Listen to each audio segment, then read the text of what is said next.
पता कि तो शय ख़ास से माशरती सुधार तब तक मुमकिन नहीं जब तक हम इनफरादी तौर पर ख़ुद को दुरुस्त नहीं करते। एक गलत रवैया जो बहुत आम है हमारे घरों में, ऐसा नहीं कि सिर्फ़ वो घराने जो तालीम से महरूम हैं, बल्कि अच्छे खासे खाते पीते पढ़े लिखे लोगों में भी ये रवैया देखा गया है कि वो छोटे बच्चों को प्यार ही प्यार में चिढ़ाते हैं, उन्हें गुस्सा दिलाते हैं, उन्हें कुछ बुरे अल्फाज बोलना सिखाते हैं, उनके साथ मायूब हरकतें करते हैं।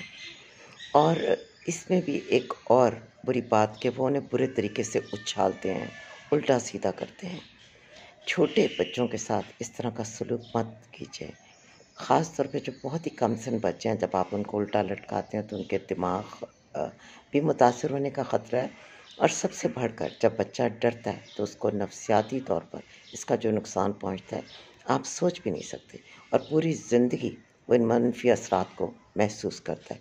अपने बच्चों की परवाह कीजिए, उन्हें प्रोटेक्ट कीजिए, उन्हें अपने शर से और अपने करीबी रिश्तेदारों और पूरे माशरे के शर से महफूज रखने की कोशिश कीजिए, क्योंकि वो आपका मुस्तकबिल है।